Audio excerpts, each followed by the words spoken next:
안녕하세요. 아나운서 허연주입니다. 목포 여수 MBC가 공동으로 제작한 다가온 뉴스 시간입니다. 이번 주는 지역의 한 대학이 학생들에게 1,000원짜리 아침밥을 제공해서 학생들이 반기고 있다는 소식 준비했고요. 돼지고기 폭락으로 농민들이 어려움을 겪고 있다는 소식 준비했습니다. 함께 보시죠.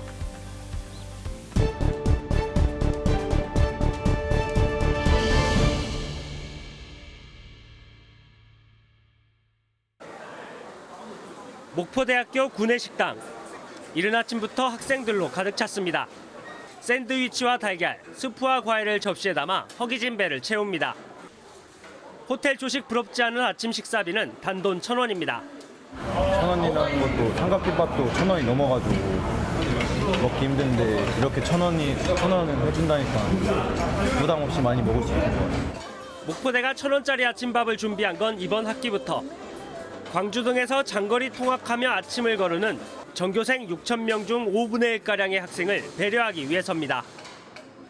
1인분에 6,000원 수준의 푸짐한 아침밥을 준비한 뒤 대학에서 식당에 5,000원을 지원하며 학생 부담을 덜었습니다.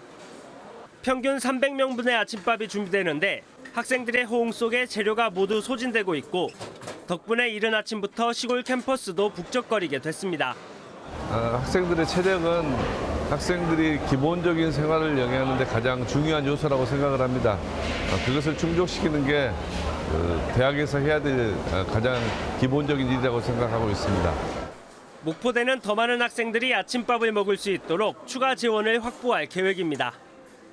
MBC 뉴스 박종호입니다. 50년 넘게 섬진강 인근에서 농사를 짓는 도상재 씨. 지난해부터 이어진 가뭄에 양상추와 수박 농사를 망칠까 걱정입니다. 지하수를 끌어다 농업용수로 쓰는데 섬진강물 염분이 갈수록 높아지고 있어서입니다. 이 섬진강이 작아갖고 자꾸 이제 지하수가 요리 작은 물이 안으로 들어오니까 우리 마을이 전체 한 5분의 4가 지금 작아서 농사를 못 질 정도고. 가뭄에 강물이 줄고 짠 바닷물이 밀려오니 생태도 영향을 받고 있습니다. 이곳 섬진강 일대는 제첩 등 어패류 채취도 활발하게 이뤄지는 곳인데 어민들도 피해를 호소하고 있습니다. 그 염도가 짙어지. 그러니까 폐첩이 안커 부르고 폐사를 해버리지. 바다가 뒤부른 게 이제 저 위에까지 낙지가 든데를 잡히고 감생이가 따로 말할 것도 없고 진작 잡히고. 심각한 가뭄으로 여수광양 국가산단 가동까지 차질을 빚을 상황에 놓이자 윤석열 대통령은 비상시 섬진강물을 공업용수로 활용하는 방안을 준비해달라고 주문했습니다. 하지만 농어민들이 한국수자원공사의 염해 대책 마련과 협의체 구성 등을 강하게 요구하고 있어 당장 실효성 있는 대안이 될지는 지켜봐야 합니다. 이런 가운데 광주 전남 최대 식수원인 주암댐 저수율은 20%, 저수량도 1억 톤 밑으로 떨어졌습니다. 댐 저수량은 운영을 시작한 1991년 이래 역대 최저치를 기록하고 있습니다. 가뭄 대책들을 지속적으로 유지를 하고 또 시민분들께서 이제 용수 감량이라든지 그 실생활 속에서 쓸 수 있는 물제락 그 캠페인이라든지 이런 부분들을 같이 병행하고 당분간 큰 비 소식까지 없어 정부 지자체의 적극적인 절수동참 홍보와 물관리 대책 마련이 필요해 보입니다. MBC 뉴스 유민호입니다. 지난달 6일 순천시 매곡동의 한 아파트 단지 옥상. 건물 외벽을 출입구 모양으로 잘라 철거하는 작업이 한창입니다. 주민들은 당시 갑작스런 굉음이 들렸는데도 아무도 공사의 정체를 몰라 당황스러웠다고 말합니다. 굉음 소리와 함께 아파트 전체에 울림 소리가 나서 관리실에 확인해 보니까 무슨 내용인지도 잘 몰라요. 알고 보니 굉음의 정체는 아파트 외벽에 구멍을 뚫어 최상층 세대와 옥상을 연결하는 출입구 설치 공사였습니다. 최상층 세대가 옥상 테라스 일부에 접근할 수 없다며 3년 전부터 시공사에 출입구 설치 공사를 요구해왔는데 최근 그 공사가 주민들 모르게 시작되고 있었던 겁니다. 하지만 최상층 세대주가 요구하는 출입구는 아파트 설계 도면에 없는 시설인 것으로 나타났습니다. 또 아파트 외벽은 일반적으로 한 세대의 소유가 아닌 공용 부분입니다. 주민들은 해당 세대가 몰래 공용 재산을 훼손해 도면에도 없는 시설을 공사하고 있었다며 분통을 터뜨리고 있습니다. 아파트는 공동주택인데 저희 80몇 세대를 무시한 한 세대를 위한 공사는 아니잖아요. 그리고 원래 그게 설계 도면에도 없던 문이란 말이죠.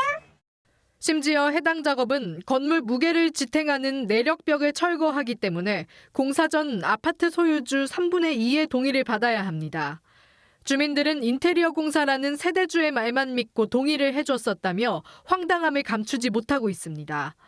뒤늦게 상황을 파악한 주민들은 공사 동의 철회에 나서며 공사 허가 취소를 요구하고 있습니다. 주민들이 다수가 철회를 요구하고 있는 상황에서 주민들의 항의가 빗발치면서 지금은 잠시 공사가 중단된 상태입니다. 최상층 세대주는 옥상 테라스 사용을 위해 높은 평당가를 지불했기에 옥상의 모든 공간을 자유롭게 사용할 권리가 있다는 한편 해당 공사가 다른 세대에게 피해를 주진 않았다는 입장입니다. 한편 순천시청은 주민들이 공사 동의 철회에 나서는 등 갈등이 격화됨에 따라 해당 현장에 공사 중지 명령을 내렸습니다. MBC 뉴스 강서영입니다.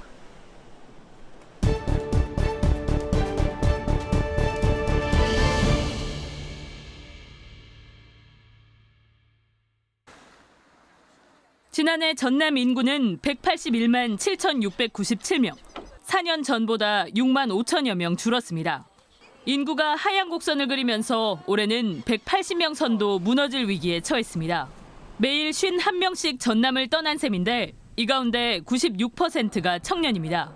노령화와 출산율 감소에 따른 자연 감소도 적지 않지만 청년 인구의 유출이 심각한 상황. 인구를 늘리기 위한 각종 대책을 추진하고 있지만 소멸 추세를 벗어나지 못하고 있습니다.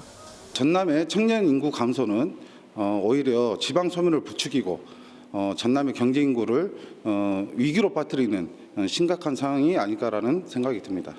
지역 실정에 맞는 맞춤형 청년 인구 대책으로 청년의 정의부터 개선해야 한다는 주장이 나왔습니다. 전라남도 청년 기본조례에서 규정하는 청년 기준 나이는 18세 이상 39세 이하. 이것을 타 지역 추세에 맞춰 45세 이하로 확대해야 한다는 겁니다.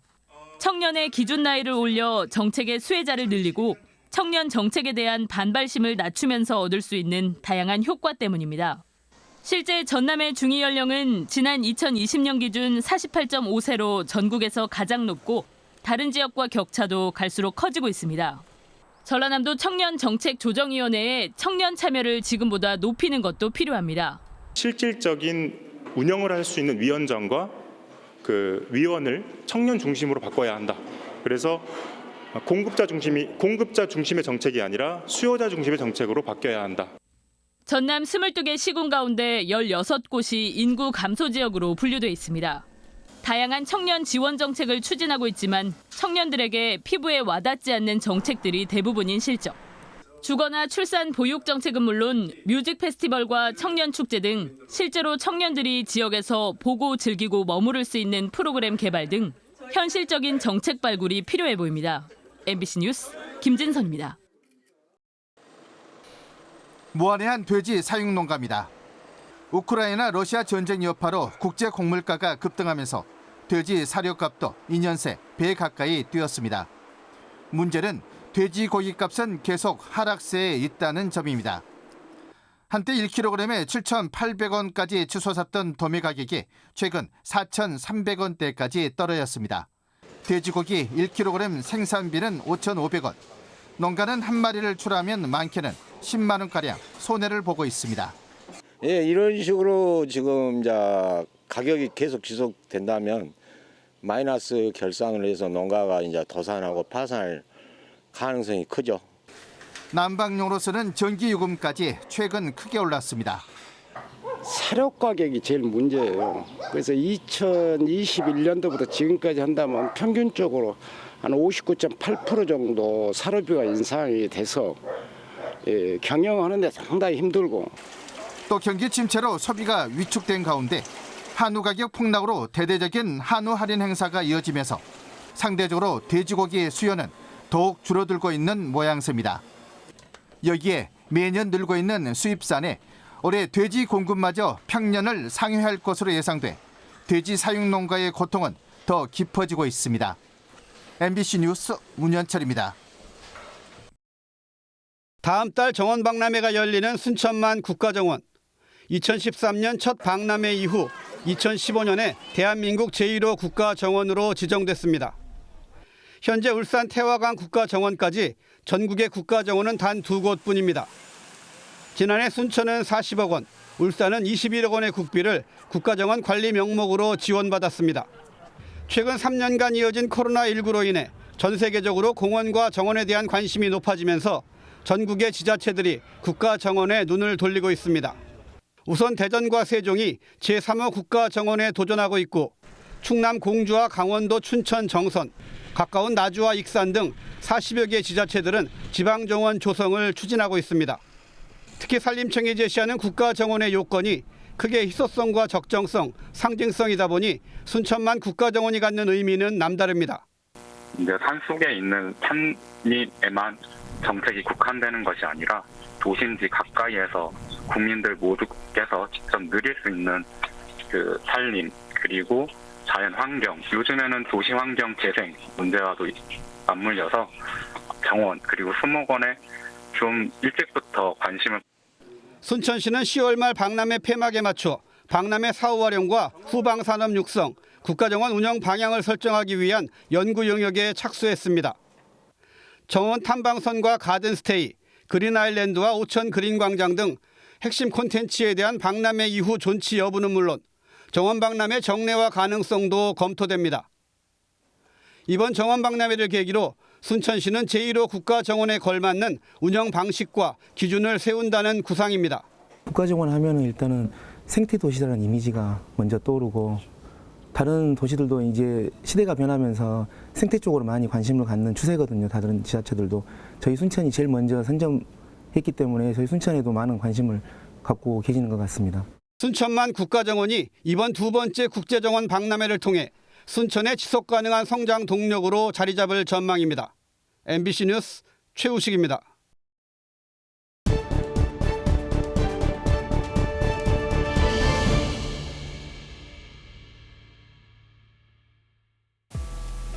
오늘 다가온 뉴스 어떻게 보셨나요? 다음 이 시간에는 더욱더 풍성한 소식으로 찾아뵙겠습니다. 많은 관심 바랍니다. 고맙습니다.